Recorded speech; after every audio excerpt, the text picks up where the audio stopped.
This episode of Musical Hell is brought to you by Midnight Musicals. Welcome to the podcast Musical Underground. Thank you.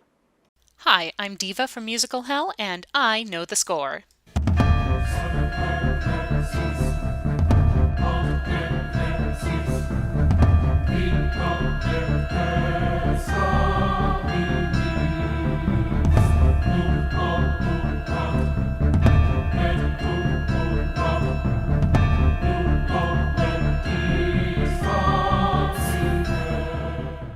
Having finally gotten around to watching Rocket Man, the 2019 Elton John biomusical, I have come to two conclusions. The first is that this is a rather good movie and I enjoyed it.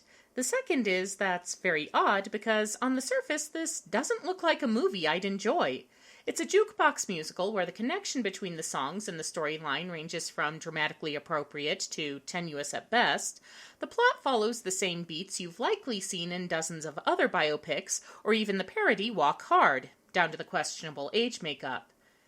And yet, it works. It really does. So let's take a moment to look at Rocket Man to see how it takes the basics of the formula and transforms them into something out of the ordinary.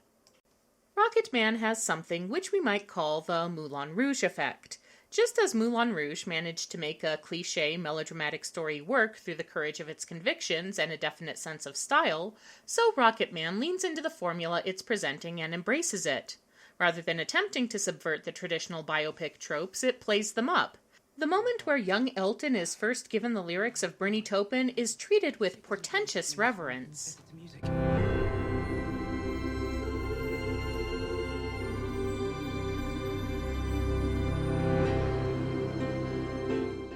At the same time, Dexter Fletcher also knows when to dial it back and play things straight. The scene depicting the creation of Your Song is simply yet effectively staged, with the tune emerging gradually to the increasing wonder of the listeners. So excuse me for forgetting, but these things I do. You see, I've forgotten if they're green or they're blue.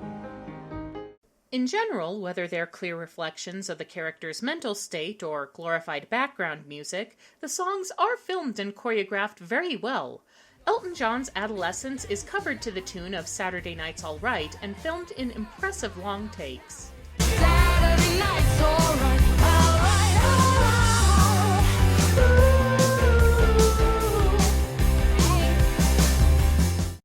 And the title song is a captivating sequence transitioning from a suicide attempt-induced underwater hallucination to a triumphant concert at Dodger Stadium, highlighting the disparity between John's unstable personal life and his grandiose stage persona. I think it's gonna be a long, long time. The touchdown brings me round again to climb. Indeed, many of the songs are montages and highlight what John's producer and toxic lover John Reid describes as the defining moments in a musician's life. They also give the traditional story beats a bit of extra flair. A montage highlighting the decadence that comes with stardom is pretty rote, but when you turn it into a shopping spree/production number set to Honky Cat, then you've got something. They said, get back, funky cat, better get back to the woods. Also, turns out Rob Stark can sing. Who knew? In fact, the cast is solid across the board. Taron Egerton is fantastic as Elton John, both increasingly unbalanced and increasingly vulnerable. Jamie Bell plays Bernie Taupin, and the two have great chemistry together. In a movie that's in part about Elton's search for love and acceptance, the John Taupin bromance is the most compelling relationship in the movie. No wonder so many of their interactions are filmed like love scenes. Back to the howling hole down in the woods, hunting the horny-backed toad. So you have a good cast, a sense of style borne out in interesting musical sequences, and most importantly, a willingness to commit to its vision. Put it all together and you have something that is definitely more than the sum of its parts. I'm Diva, I know the score, and now, so do you. I'm a rocky